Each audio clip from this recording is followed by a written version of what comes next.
For centuries, you've known the kings and queens, the heroes and villains. But what if the true puppet master, the quiet force behind the throne, was a royal sibling nobody ever spoke of? Join us as we uncover a monumental discovery that rewrites everything you thought you knew about power, influence, and the true cost of being forgotten. Queen Victoria's reign marked one of the most transformative periods in British history. Her long rule, beginning in the early 1840s and lasting into the start of the 20th century, oversaw the height of the British Empire and deep social, industrial, and political change.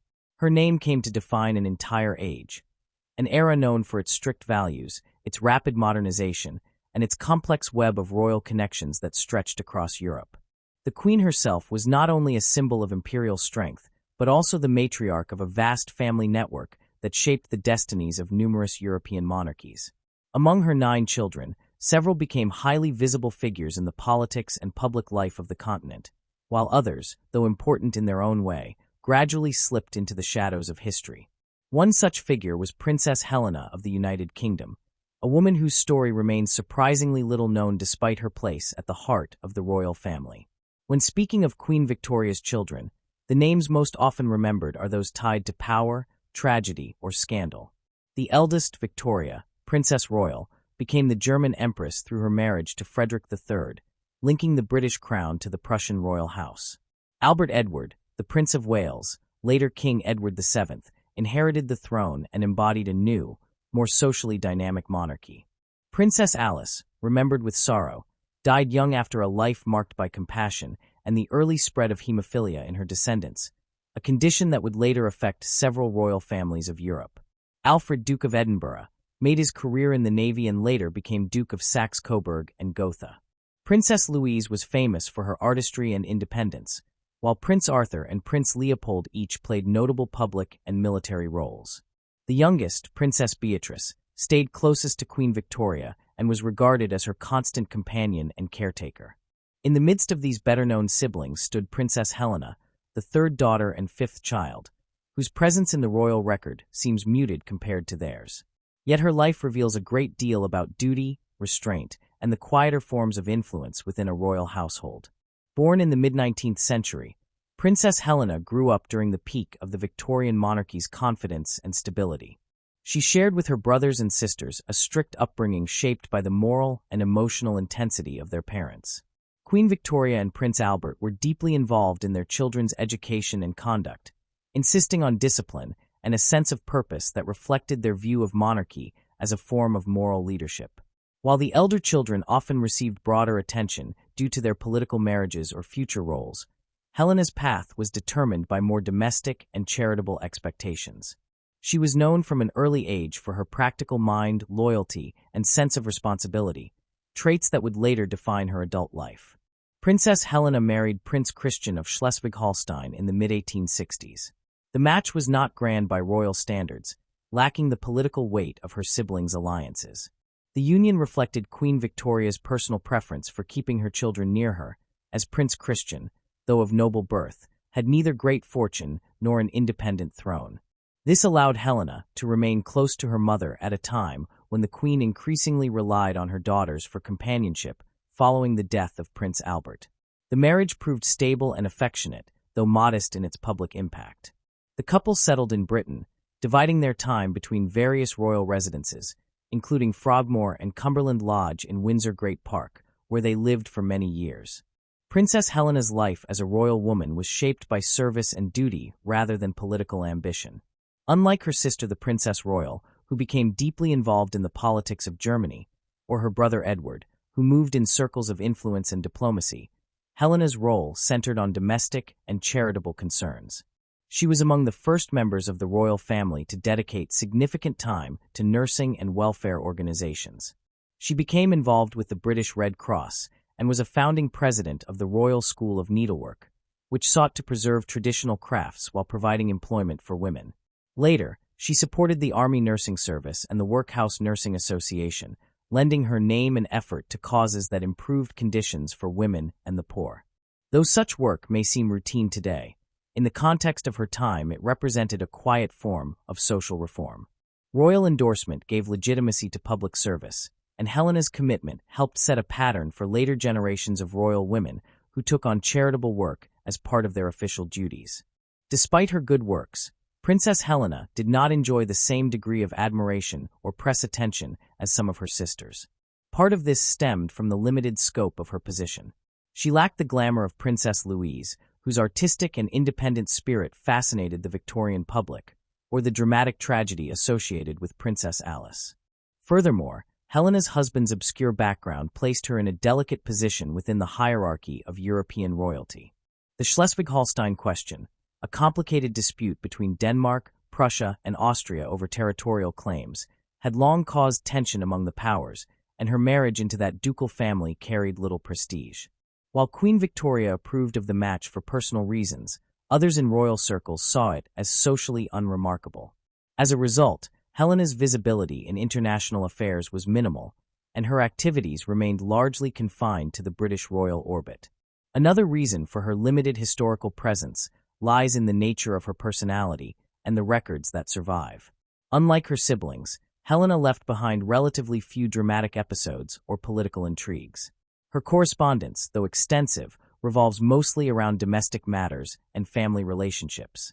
She was known for her strong sense of loyalty to her mother, sometimes to the point of conflict with her siblings.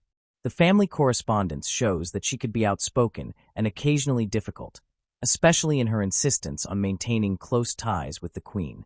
Yet this same loyalty kept her bound to the domestic sphere, ensuring that she would never emerge as a political or diplomatic figure in her own right.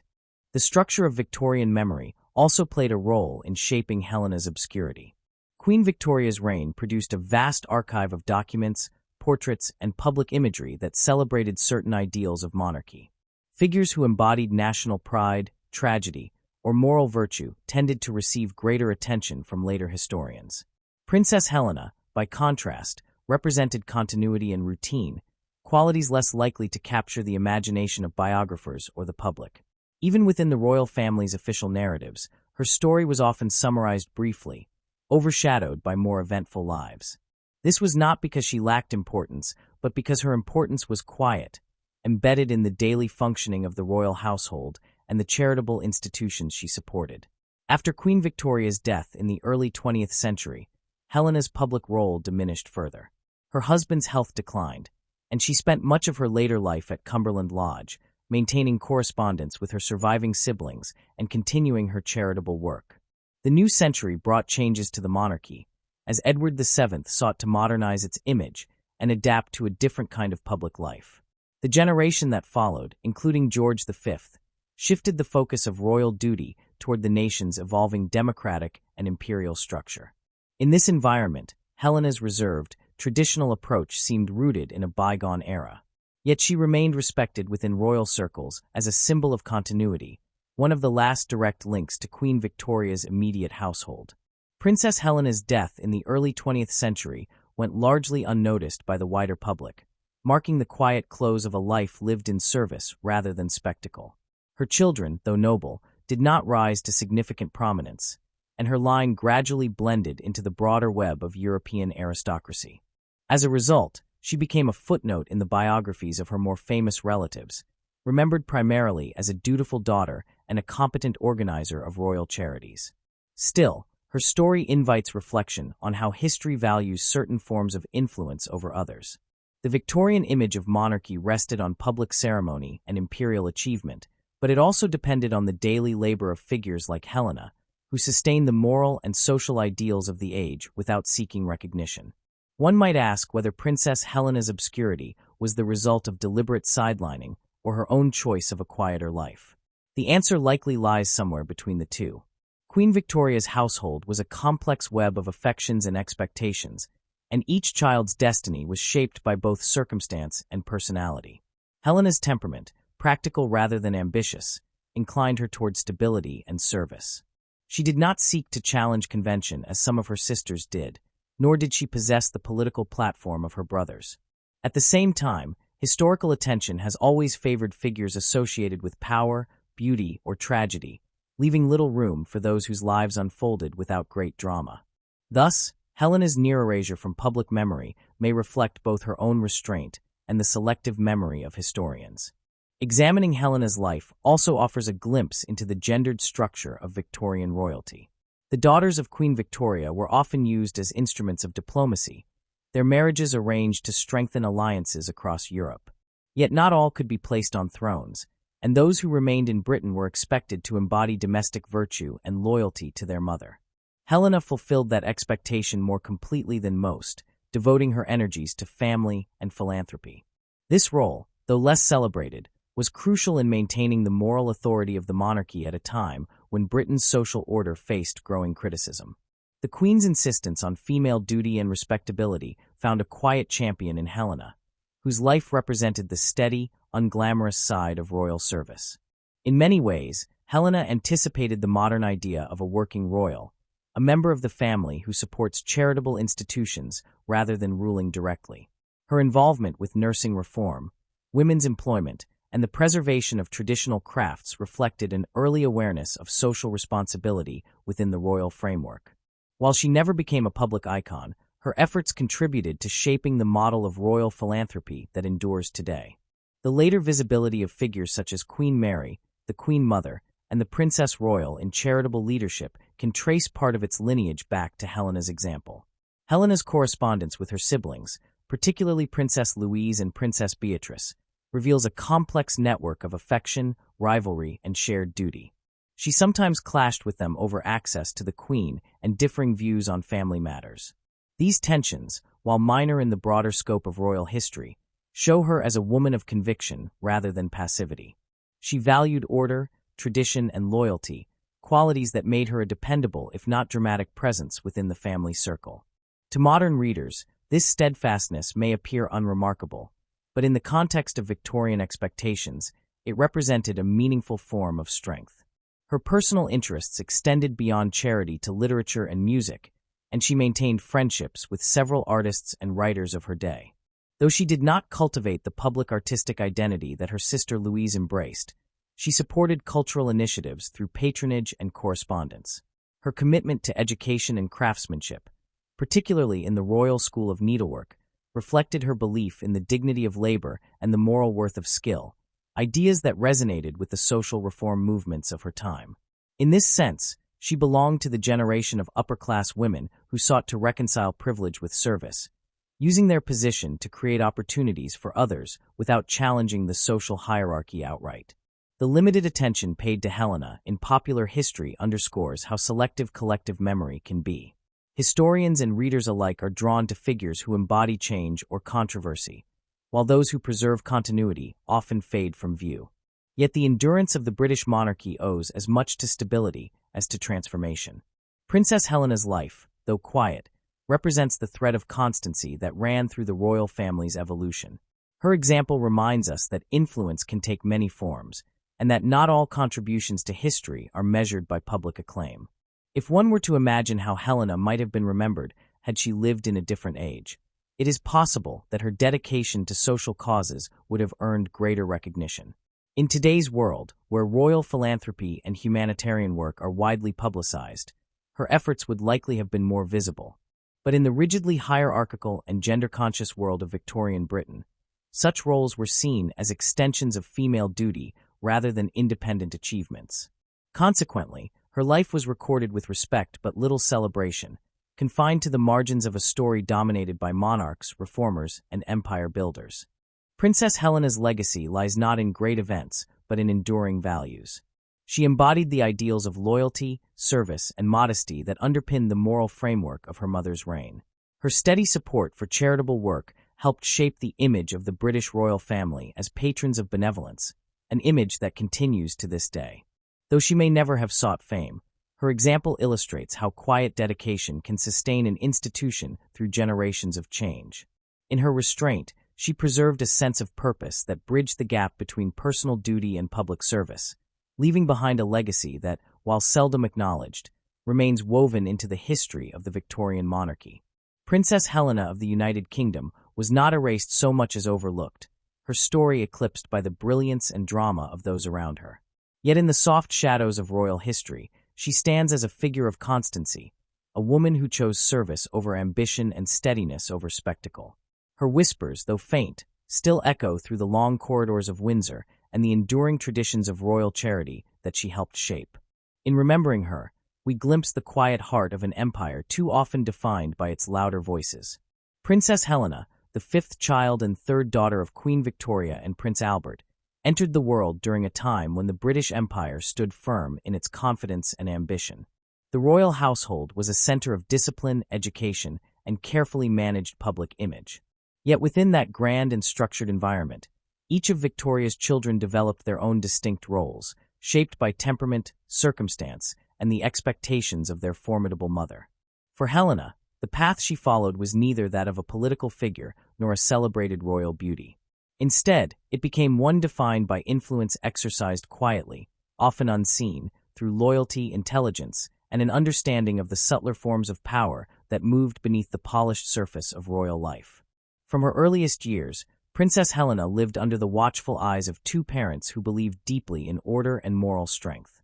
Queen Victoria and Prince Albert were determined that their children would embody the virtues of duty, modesty, and diligence. Every aspect of their education reflected that vision, from their lessons in history and languages to their carefully timed recreation. The family's daily life at Windsor, Osborne, and Balmoral followed a strict rhythm, emphasizing respect for hierarchy and faith in the monarchy's divine purpose. Helena, known affectionately within the family as Lenchen, displayed a spirited, practical, and dependable nature. She lacked the ethereal grace attributed to her elder sisters, but possessed a strong sense of loyalty and a quick intelligence that made her both reliable and capable of managing complex situations. Her relationship with Queen Victoria was characterized by affection tempered with tension. The Queen valued her daughter's devotion and steadiness, yet also relied heavily on her for personal comfort, especially after the death of Prince Albert. The loss of the prince consort left a deep void in the Queen's life, and Helena, along with her sisters Alice and Beatrice, became one of the key emotional anchors within the royal household. Through her mother's grief, Helena learned to navigate the emotional currents of the family, developing a sensitivity to moods and motives that would later allow her to act as a mediator in disputes among her siblings. Though she grew up in the shadow of her mother's intense mourning, Helena managed to carve out her own sphere of significance. Unlike some of her brothers and sisters, who were sent abroad through strategic marriages, Helena's position remained firmly within Britain. Queen Victoria wished to keep her close, a decision that both limited and empowered her. This proximity meant that Helena often witnessed the inner workings of royal decision-making. The letters exchanged, the audiences granted, the subtle shifts in policy discussed within the household. While she was not a political player in the conventional sense, her access to private correspondence and her familiarity with key advisors gave her a quiet understanding of the mechanisms of influence. Among those who shaped Helena's sense of trust and discretion was Sir James Reed, the Queen's personal physician. His relationship with the royal family, particularly with Queen Victoria, was one of extraordinary closeness. Sir James served not only as a doctor, but as a confidant and a keeper of sensitive information, someone whose counsel extended well beyond medical matters. Princess Helena's friendship with him reflected both her practical disposition and her awareness of the delicate web of relationships that sustained her mother's rule. Their bond, while largely professional in nature, offered Helena a window into the inner circle of those who guided the Queen's daily life. It also revealed her instinct for aligning herself with figures who commanded quiet authority rather than public acclaim. Sir James Reed's influence within the royal household often drew speculation, and Helena's association with him has invited its own interpretations. Some historians suggest that she shared with him not only trust, but a sense of partnership in safeguarding her mother's well-being and reputation. Queen Victoria's household was rife with tensions, rivalries among courtiers, disagreements between siblings, and delicate negotiations with ministers. In this atmosphere, Helena's calm and direct manner made her a useful intermediary. She was one of the few who could speak candidly to both her mother and those in her confidence, helping to ease misunderstandings before they reached public attention. Her friendship with Reed therefore symbolized more than simple companionship. It demonstrated her ability to operate within the subtle politics of personal influence that surrounded the monarch. Helena's early years also exposed her to the intricate balance between family loyalty and individual independence. Within the vast royal network, alliances were often formed not through formal arrangements, but through quiet acts of support or understanding. Her sister Alice, for instance, displayed deep compassion and empathy, traits that Helena admired but approached in her own more practical way. Her elder sister Victoria, married to the Crown Prince of Prussia, moved in the intellectual and political circles of Berlin, representing a very different model of royal womanhood. Helena, watching these dynamics unfold, developed her own identity as a bridge between the family's private world and its public obligations. In her youth, Helena's role as an observer and listener allowed her to see how influence could be exercised without titles or formal power. She watched her mother command the loyalty of ministers through tone and timing rather than overt authority, and she noticed how advisors like Reed or the private secretary, Sir Henry Ponsonby, managed to shape royal decisions through steady persuasion rather than confrontation. These lessons were not lost on her. Throughout her life, Helena applied them in smaller but no less significant contexts, within charitable organizations, family disputes, and the internal administration of the royal household. Her ability to mediate stemmed not only from her position, but from her personality. Helena possessed what her contemporaries described as a strong will, tempered by an unpretentious manner. She was known for speaking plainly, sometimes to the point of brusqueness, yet her words carried weight because they were seen as honest and grounded. This trait made her a trusted figure among those who worked within the royal court, from senior staff to charitable administrators. She preferred to build relationships based on mutual respect rather than hierarchy, a quality that set her apart in an environment defined by rigid formality. While Helena's influence within her mother's circle was subtle, it was not insignificant. Queen Victoria, for all her commanding presence, relied deeply on emotional support and constant reassurance. Helena, with her steady temperament, often provided exactly that. When disputes arose among her siblings, particularly over issues of inheritance, marriage, or access to the queen, it was frequently Helena who stepped in to smooth the way. Her mediation skills extended beyond family life into the management of charities and public duties, where she earned a reputation for diligence and reliability. Her marriage to Prince Christian of Schleswig-Holstein in the mid-1860s further cemented her position as a loyal daughter rather than a political emissary. The match, while modest, allowed Helena to remain in Britain and continue her close association with her mother. Prince Christian, though of noble lineage, held no independent power or realm, making the couple's position within the broader European hierarchy less prominent. This arrangement suited Queen Victoria, who preferred to keep Helena within her orbit. It also allowed Helena to maintain her behind-the-scenes influence without the complications that came from foreign politics. Within this domestic sphere, Helena's capacity for subtle influence deepened. Her home at Cumberland Lodge became not only a family residence, but also a place of quiet consultation. Ministers, courtiers, and family members visited her there to discuss matters that required discretion. While she held no official authority, her proximity to the Queen and her reputation for honesty made her a valued confidant. In private letters, her siblings sometimes expressed frustration with her sense of duty to their mother, but they also acknowledged her effectiveness in managing delicate situations. Helena's friendship with Sir James Reed remained steady through these years. He had become indispensable to Queen Victoria after the death of John Brown, another trusted servant whose relationship with the Queen had stirred much gossip.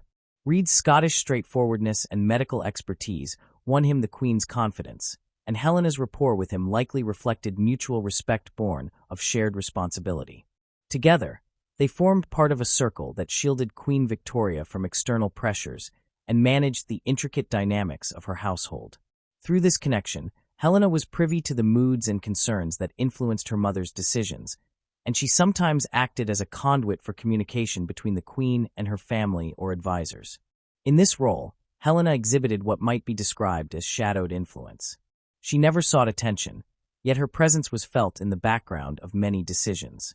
Her letters to her brothers and sisters often contained counsel couched in gentle terms, reminding them of their duties or urging patience in family disagreements.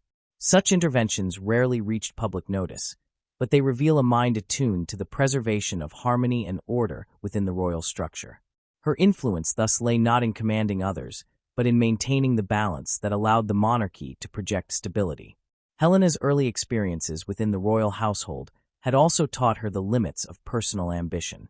She witnessed firsthand how the pursuit of independence could bring conflict with the Queen, as in the case of her sister Louise, whose artistic career and unorthodox marriage drew both admiration and disapproval. Helena, by contrast, learned that quiet consistency could achieve more lasting respect. She channeled her energy into work that combined practicality with compassion, supporting nursing reforms, vocational training for women, and social welfare initiatives. In these efforts, she displayed the same patience and organizational skill that had marked her role within the family. Her partnership with Prince Christian reflected similar values. While he played no major role in state affairs, he shared her commitment to public service and private integrity. Their marriage, free from scandal and marked by mutual respect, provided a stable foundation for her activities. Together they attended royal functions, supported charities, and maintained a household that reflected modest dignity rather than grandeur. This constancy reinforced Helena's reputation as a dependable, moral figure within a family often divided by ambition and pride. Even as new generations rose within the royal hierarchy, Helena's position remained quietly significant. Younger relatives, including the future George V and his wife Mary, respected her as an elder stateswoman of the family. Her counsel was sought in matters of protocol and tradition, and her presence at royal ceremonies symbolized continuity with the Victorian past. Though she no longer stood close to the center of political power, she retained a moral authority that came from decades of faithful service. The subtlety of Helena's power lay in her understanding of influence as a matter of trust rather than command. She knew that persuasion often worked best when invisible, that loyalty could shape decisions more effectively than ambition. Her friendship with figures like Reed, her role as mediator among siblings, and her stewardship of royal charities all exemplified this quiet strength. In an age when women's influence was often confined to private spheres, Helena turned that limitation into a form of mastery. She demonstrated that even within the narrow confines of Victorian womanhood, one could wield considerable moral and emotional power.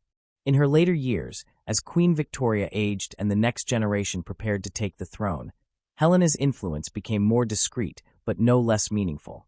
She continued to serve as a link between past and present, ensuring that her mother's traditions and values were upheld.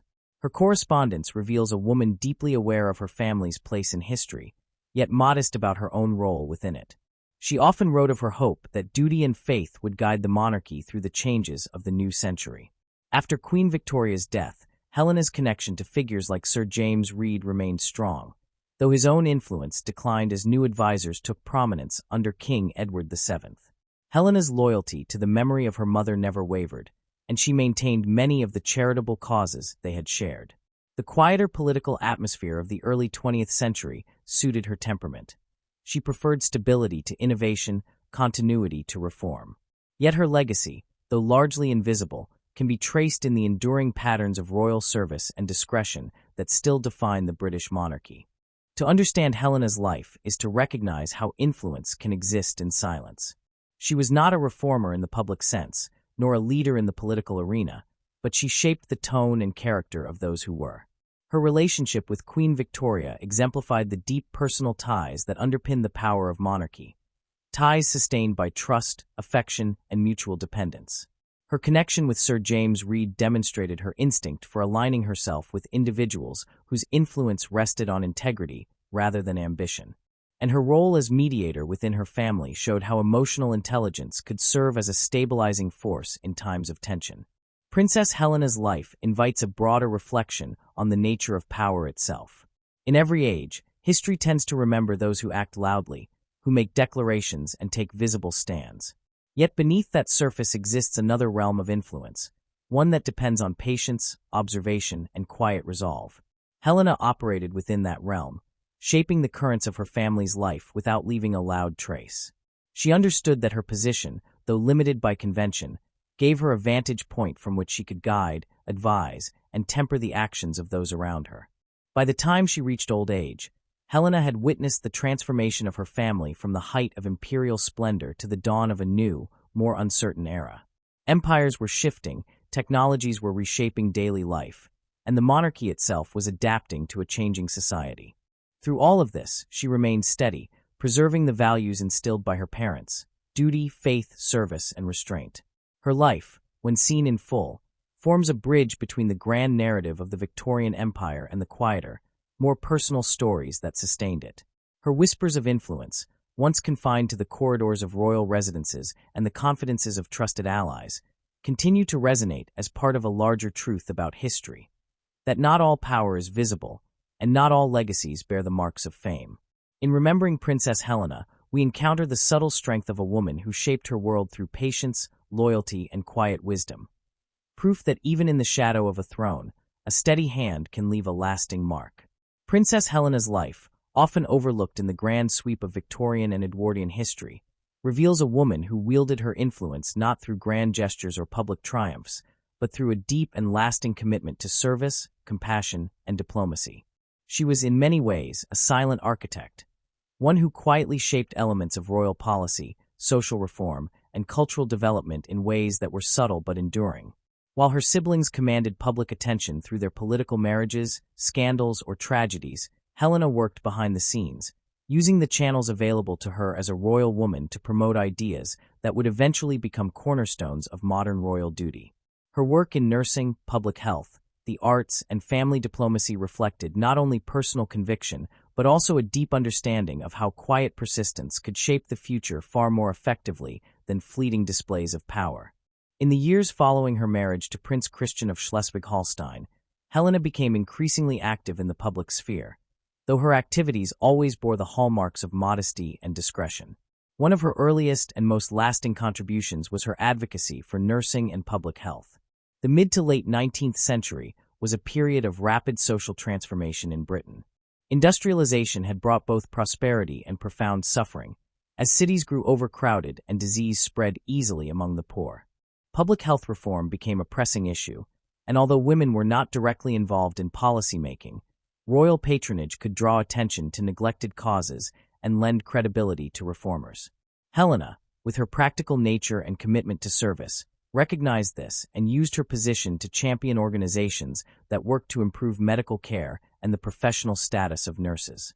Her engagement with nursing began not long after her marriage, when she took an interest in the British Red Cross and in efforts to provide organized medical assistance to soldiers and civilians.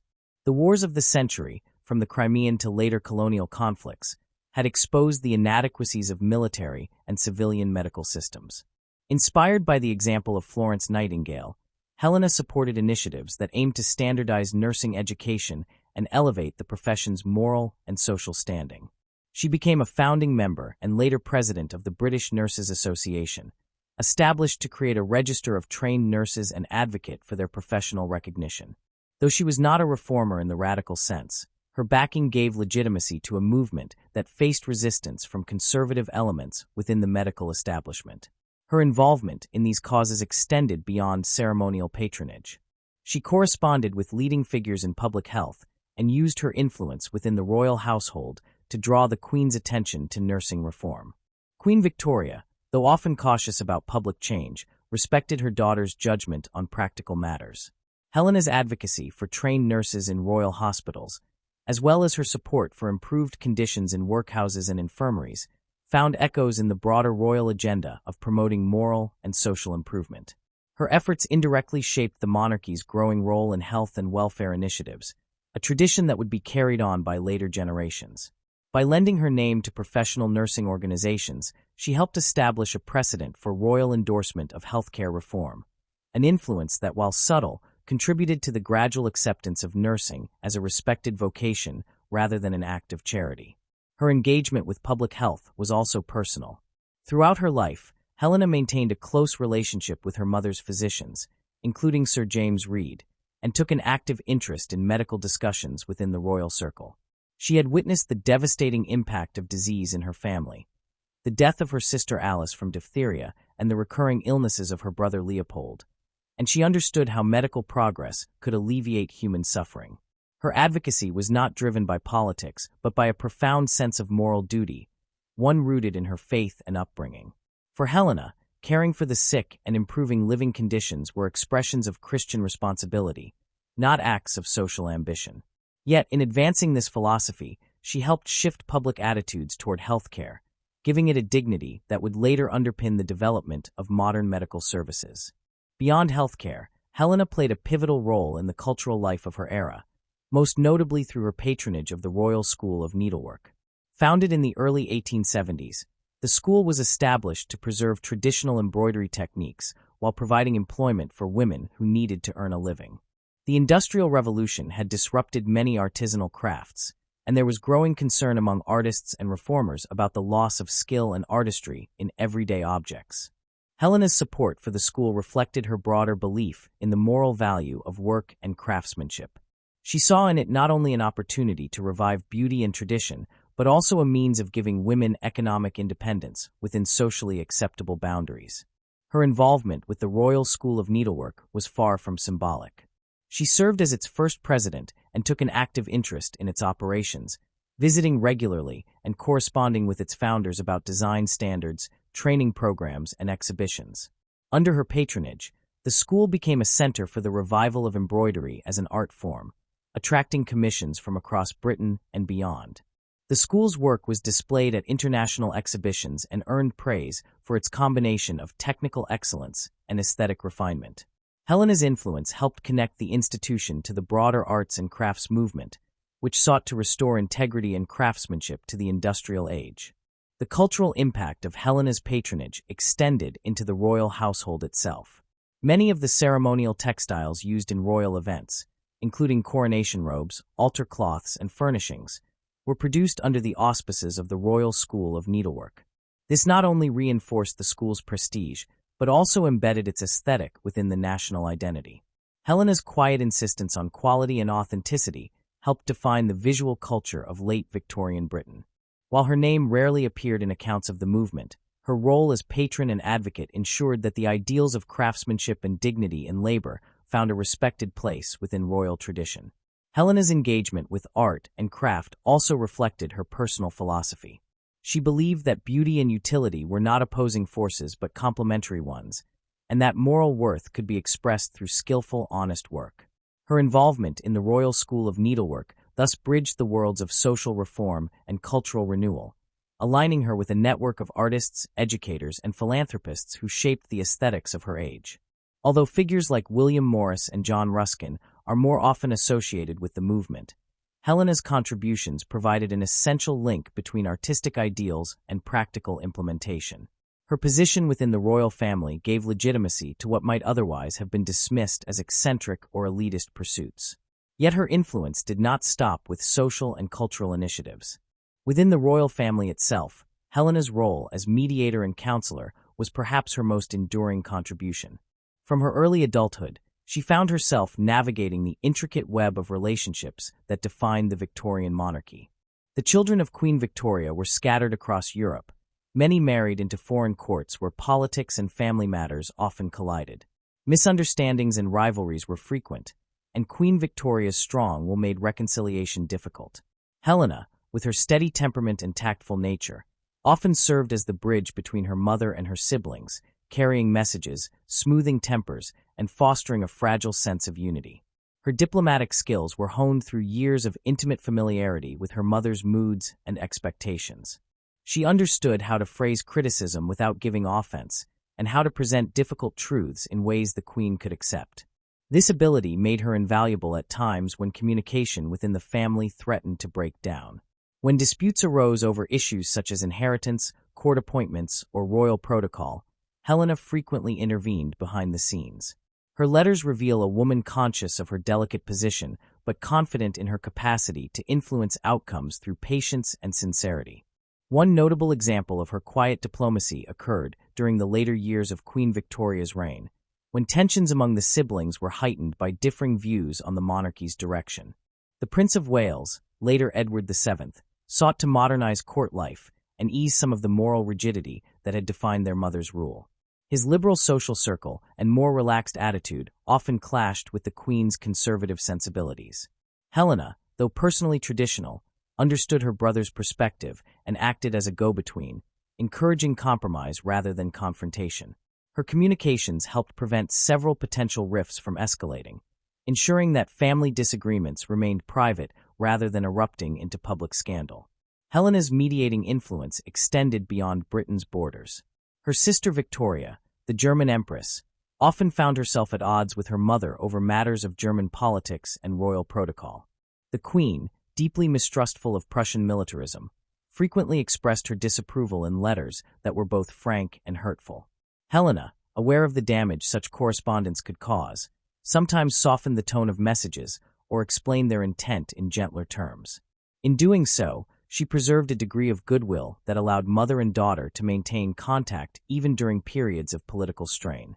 These small acts of diplomacy rarely appear in official histories, yet they reveal the quiet labor that sustained royal relationships across borders and generations. Her tact also proved valuable in managing the Queen's relationships with courtiers and household staff.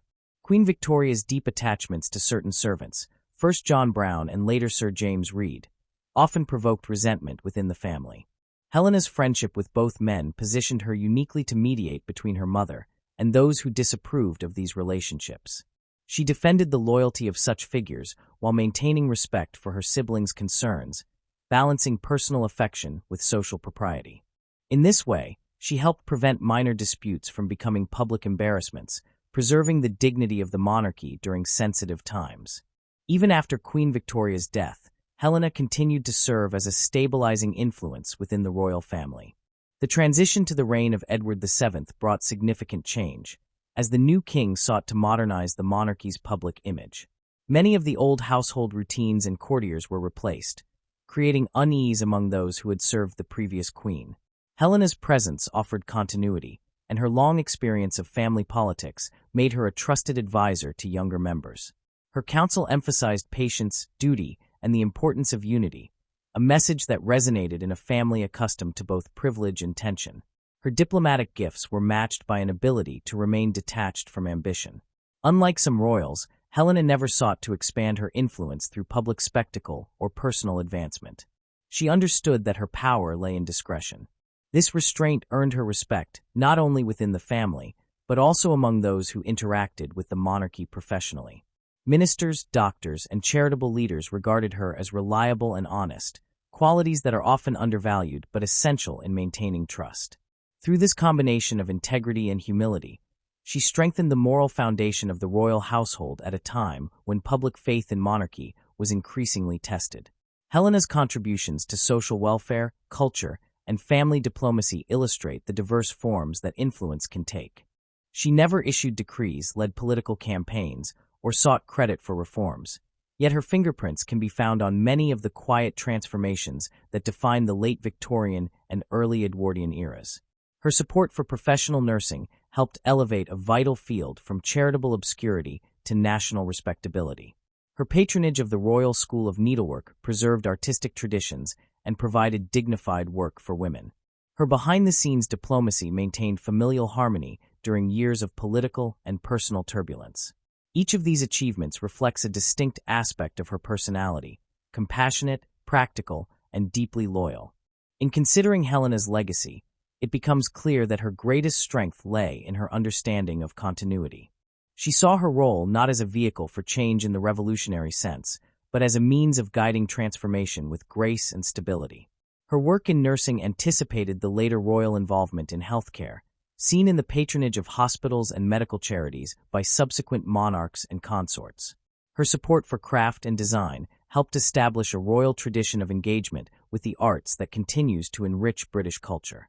Her family diplomacy laid the groundwork for a model of royal unity that withstood the shocks of the 20th century. Though her name seldom appears in history books, Helena's influence endures in the institutions and ideals she helped nurture. The Royal School of Needlework still operates today, its heritage linked directly to her vision of beauty joined with purpose.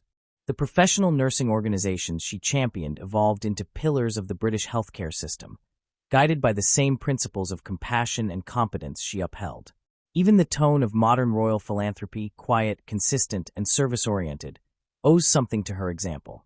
Princess Helena's life thus completes a portrait that began in the shadows of her mother's reign.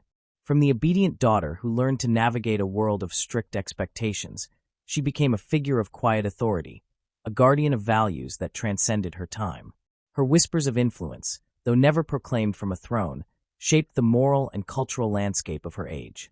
She taught that service could be a form of strength, that art could carry moral weight, and that diplomacy could preserve unity where pride might have caused division.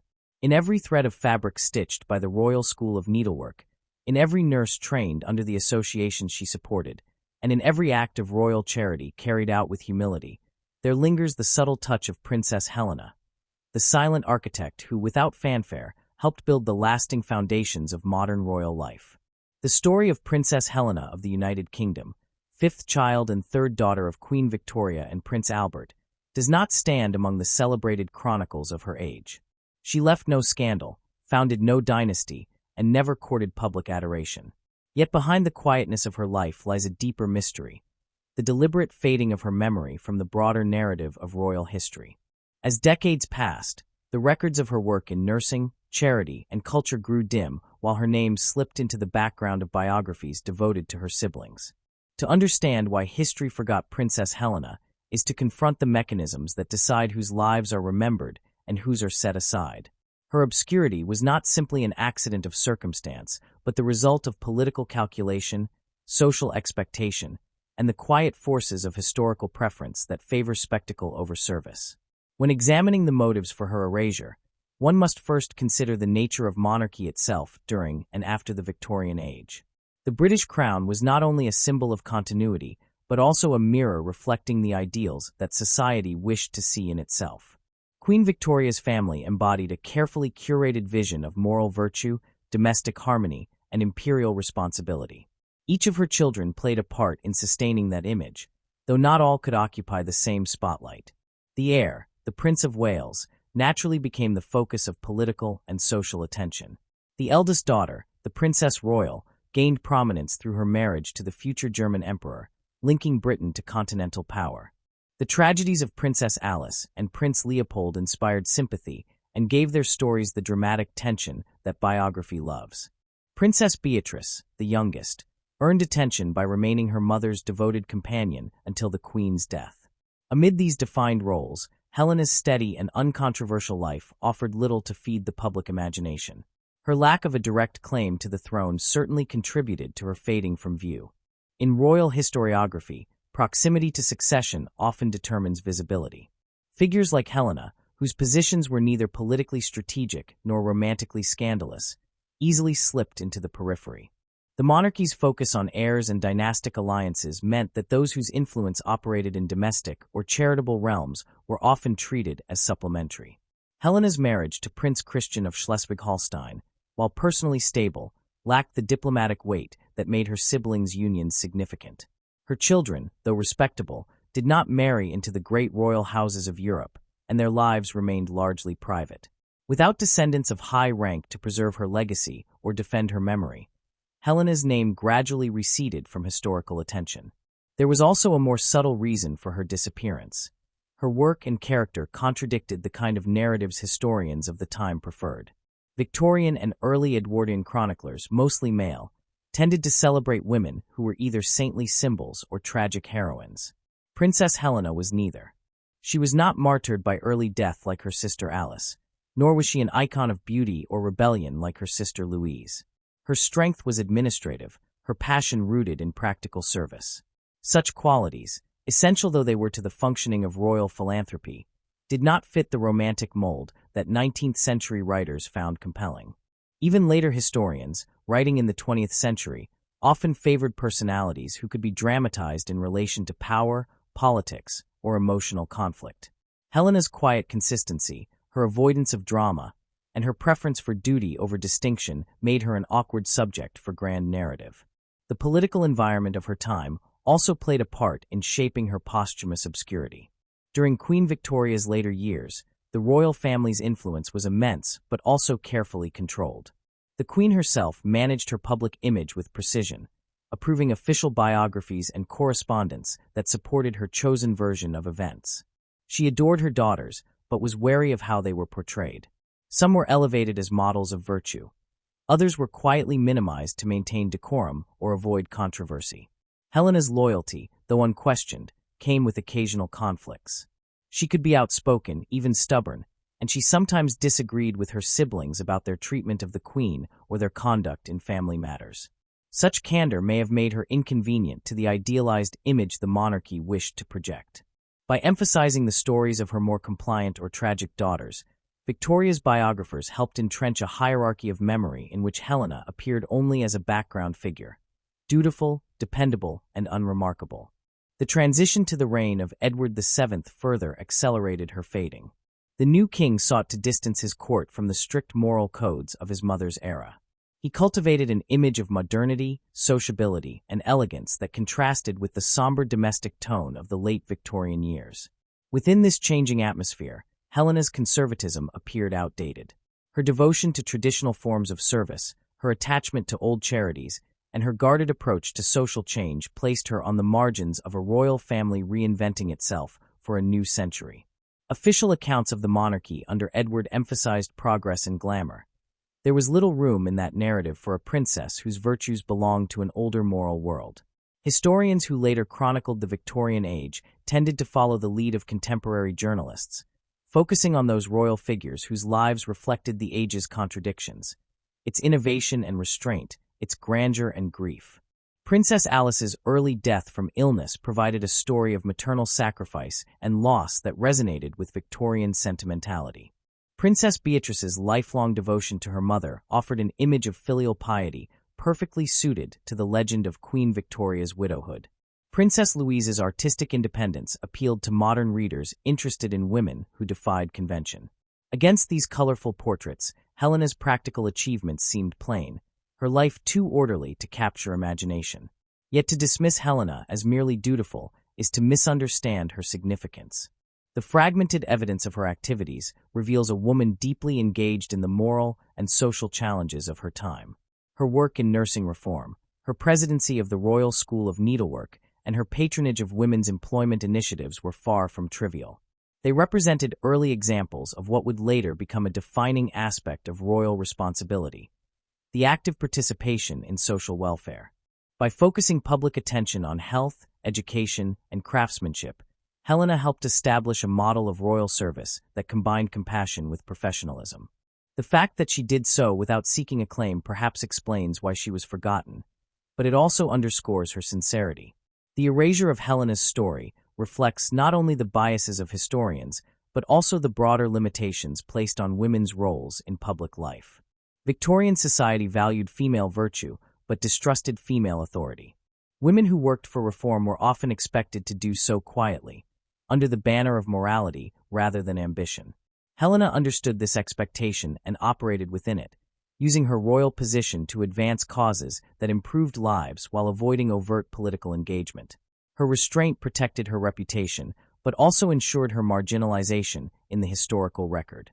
The very qualities that made her effective, modesty, steadiness, and lack of self-promotion, became the reasons for her obscurity. It is possible, too, that her influence was intentionally understated by those who succeeded her. As the monarchy modernized, it sought to align itself with public figures who symbolized progress and glamour rather than the quiet endurance of the Victorian matron. Helena's memory did not fit easily into this new narrative. Her work on behalf of women's employment and social welfare, though ahead of its time, was rooted in an ethos of moral duty rather than the social activism that characterized later royal engagements. To celebrate her too openly might have reminded the public of a more rigid, hierarchical age that the Edwardian monarchy wished to leave behind. Thus, she became part of the silent transition, respected privately, omitted publicly. The result of this selective remembrance is not only an incomplete portrait of one woman, but a distorted understanding of royal history itself. By focusing on figures who embodied glamour or tragedy, historians have overlooked the quieter architects of social stability.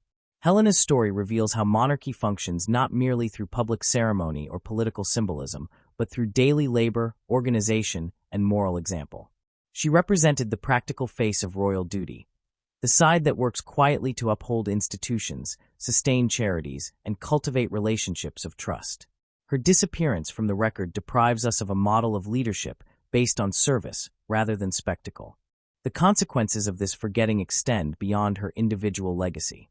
In erasing or minimizing figures like Helena, history has reinforced narrow definitions of women's influence.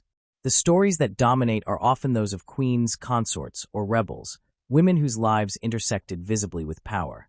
Those who shaped their world through endurance, negotiation, and care are rarely given equal credit. Helena's life challenges that imbalance. Her achievements remind us that influence does not always announce itself through crisis or triumph. It can exist in the steady improvement of institutions, the quiet shaping of moral tone, and the persistence of duty over decades. By neglecting Helena, we have also lost insight into the evolution of royal womanhood. Her career bridges the gap between the domestic ideals of early Victorian femininity and the more public roles that royal women would later assume. She was among the first of her generation to treat charity as a form of structured service rather than mere benevolence. Her approach combined compassion with administration, anticipating the professionalized philanthropy that would define the modern royal family. Without acknowledging her contribution, the continuity of this tradition appears fragmented, as though the monarchy's commitment to social welfare emerged spontaneously in the 20th century rather than developing gradually through figures like Helena. Furthermore, the silence surrounding her life has shaped how we understand the emotional dynamics of Queen Victoria's family. The prevailing image of the Queen as a lonely widow surrounded by obedient daughters obscures the reality of a complex network of relationships in which Helena played a crucial balancing role. Her efforts to mediate between siblings, to soothe tensions, and to manage her mother's moods were essential to maintaining the family's coherence during years of grief and transition. Ignoring her part in these private negotiations leaves the narrative lopsided, portraying the monarchy as more static and isolated than it truly was. The erasure of Helena also reflects broader patterns in how society values history. We tend to remember what entertains or shocks, while dismissing what sustains quietly. The daily work of care, whether in families, institutions, or communities, rarely earns a place in historical memory, even though it forms the backbone of civilization. Helena's life exemplifies this paradox. Her impact, though not dramatic, was cumulative and far-reaching. She helped professionalize nursing, preserve traditional arts, and stabilize royal relationships.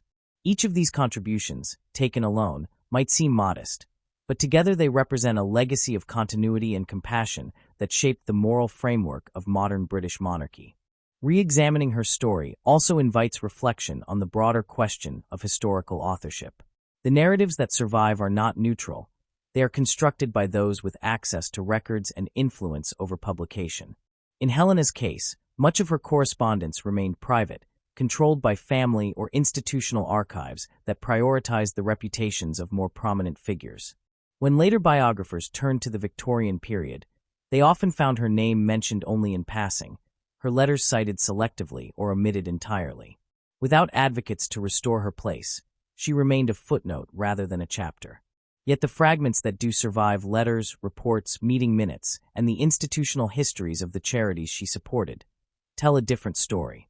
They reveal a woman deeply involved in the practical administration of causes she cared about, one who combined empathy with efficiency.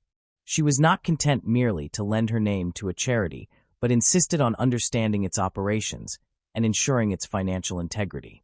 Such diligence rarely attracted publicity, but earned the respect of those who worked with her. Nurses, artists, and administrators wrote of her kindness and her insistence on high standards. This was the essence of her influence, moral authority expressed through consistency. The lessons missed by forgetting Princess Helena are many.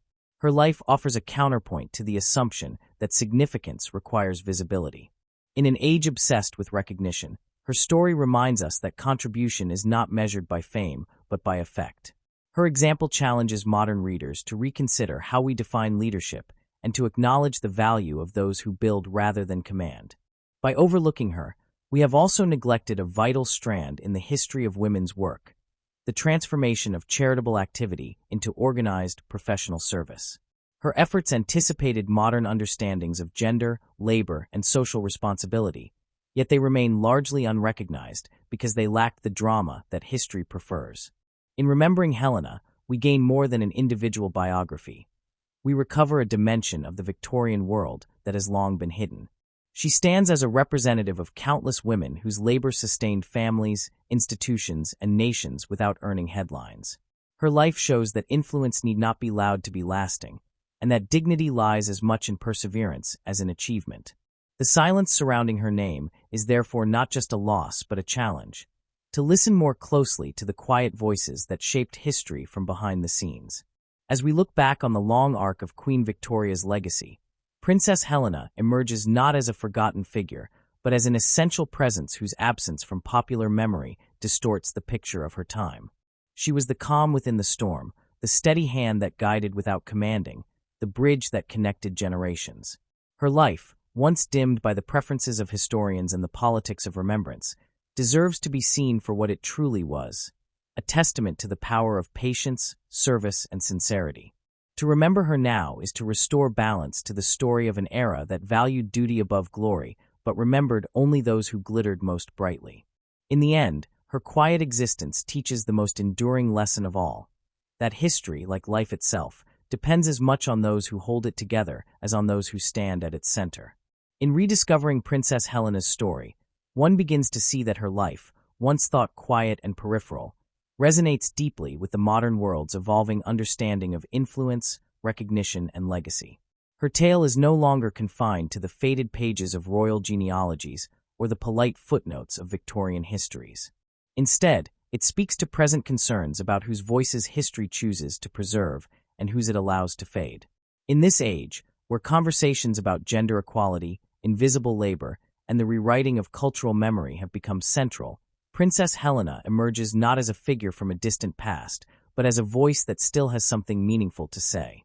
Her life reflects a recurring truth: that recognition does not always correspond with contribution, and that the structures that define worth often silence those who do not fit their preferred image.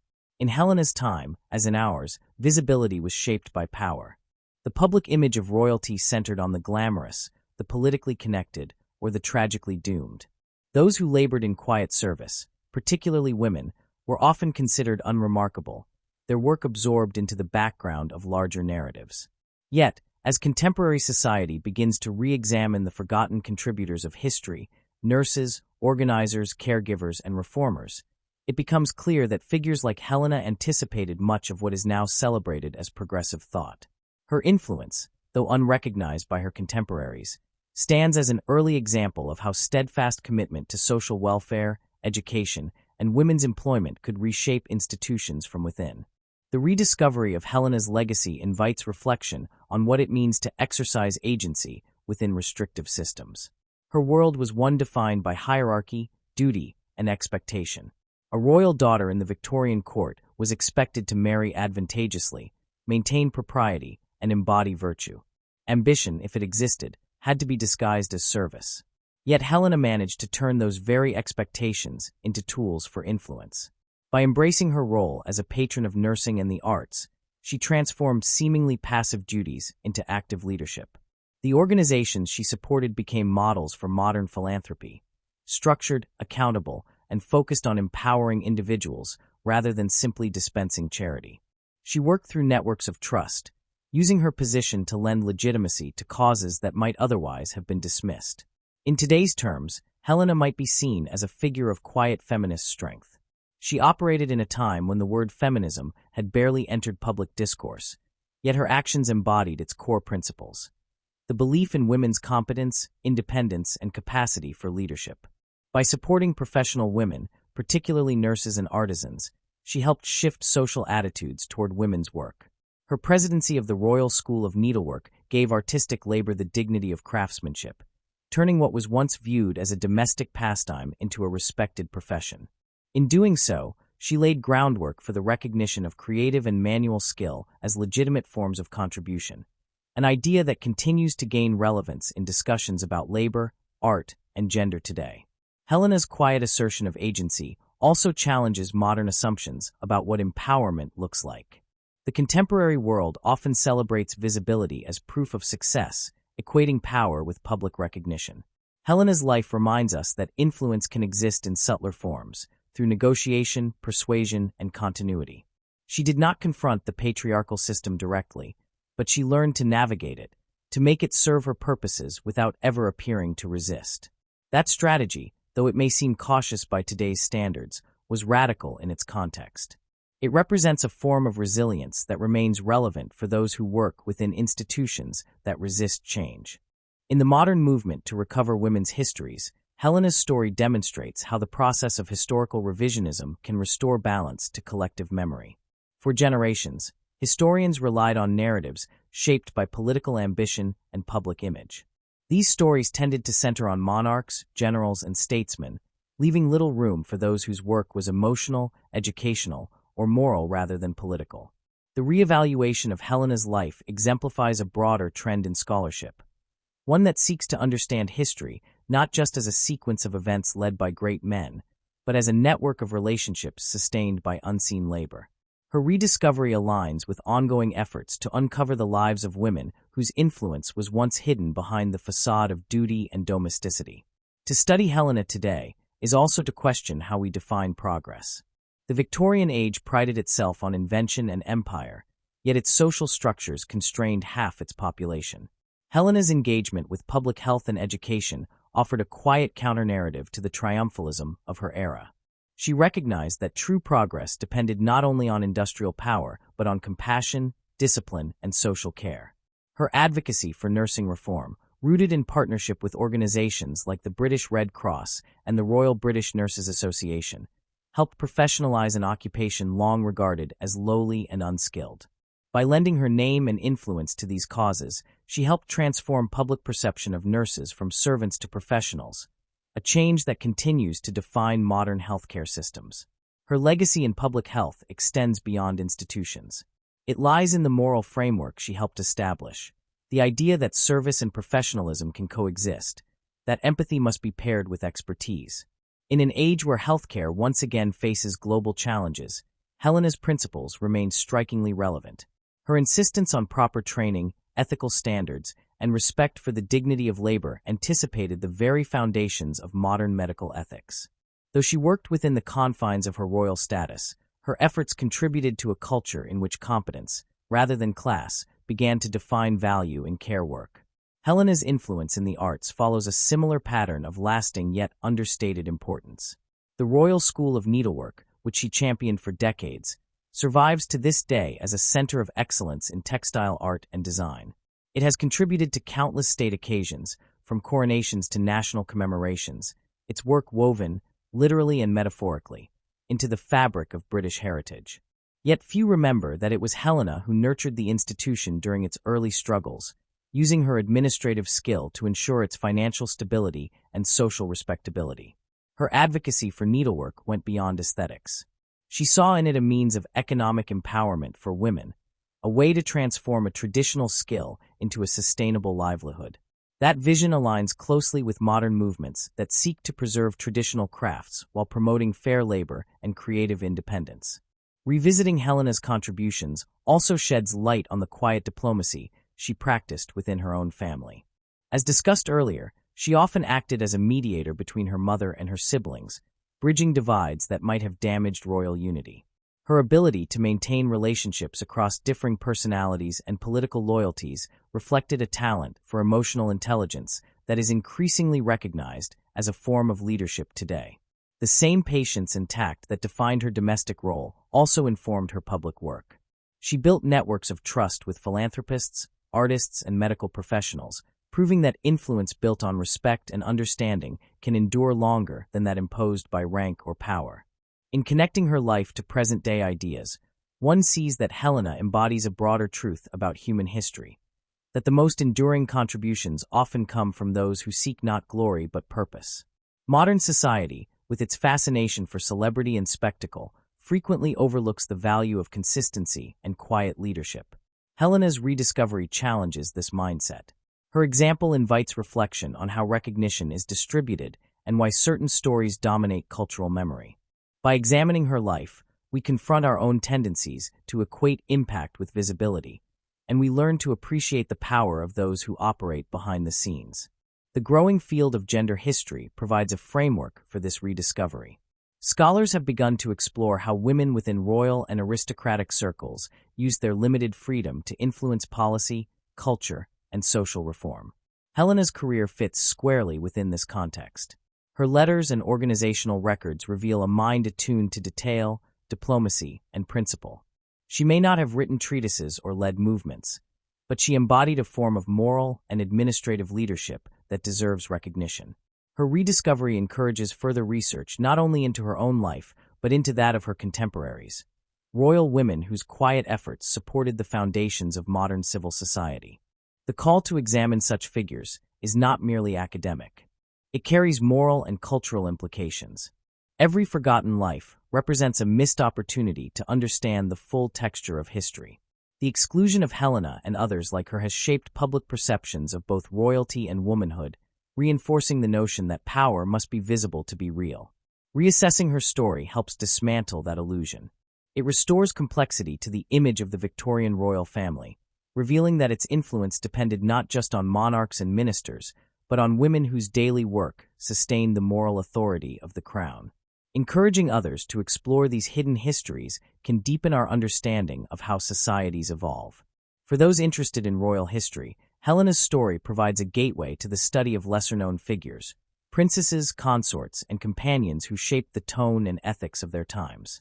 Beyond the royal family, her rediscovery suggests a broader cultural task: to recover the contributions of those who labored in obscurity, whether in art, science, education, or activism. The same principles that guide her reevaluation apply to countless others whose stories remain untold. In embracing historical revisionism as a form of justice rather than disruption, modern readers participate in a vital process of truth-telling. Correcting the record does not diminish the achievements of the well-remembered, it completes them. Helena's legacy, once obscured by the brighter lights of her family, now serves as a reminder that history is not fixed but fluid, open to reinterpretation as new voices emerge. By listening to her, we affirm that every life, no matter how quiet, has something to teach. The enduring resonance of her work can be felt not only in the institutions she helped sustain, but also in the values she exemplified. In an era marked by ambition and self-promotion, Helena embodied humility, integrity, and perseverance. These qualities, often dismissed as passive, are now recognized as the foundation of sustainable leadership. The organizations she guided survived precisely because she placed principle above prestige. Her insistence on standards, accountability, and service anticipated the ethical expectations of modern public life. Her name may not appear frequently in textbooks, but her spirit lives on in the countless nurses who approach their profession with the same sense of vocation she championed, in the artisans who preserve heritage crafts with dedication and pride, and in the administrators who quietly ensure that charitable institutions remain stable and transparent. These are her heirs, even if they do not know her name. The invisible legacy she left behind continues to shape the world in practical ways, reminding us that influence can transcend recognition. As we reconnect with her story, there is a growing sense of awe at how much she accomplished within the narrow boundaries set for her. She proved that constraint need not extinguish creativity, and that duty can be a platform for purpose. Her rediscovery invites each generation to reconsider its own forgotten figures, to ask who else has been written out of history and what truths might emerge when we listen more carefully to the silenced. In doing so, we not only honor Princess Helena, but also redefine the meaning of remembrance itself. To remember is not simply to repeat names, it is to restore understanding. Helena's life, once overlooked, now stands as a bridge between past and present, connecting the Victorian world of quiet service to today's ongoing struggle for recognition and equality. She teaches that progress is not always loud or swift. Sometimes it moves through patient persistence, through the small and steady acts that hold communities together. Her rediscovery offers both inspiration and challenge. It calls on historians, readers, and citizens alike to look beyond the official narratives and to see history as a living conversation in which every voice matters. It reminds us that the unseen architects of change deserve as much attention as the celebrated leaders who appear in portraits and parades. The deeper we listen, the more we realize that history's whispers often carry its most profound truths. Princess Helena's voice, once nearly lost to time, now echoes with renewed clarity. It speaks of duty without vanity, of influence without domination, of compassion without sentimentality. Her life affirms that even the most hidden figures can leave legacies that endure beyond centuries. As we recover her story, we are reminded that the fabric of history is richer for every thread we restore, and that in acknowledging those who shaped it from the shadows, we come closer to understanding the full measure of human endeavor.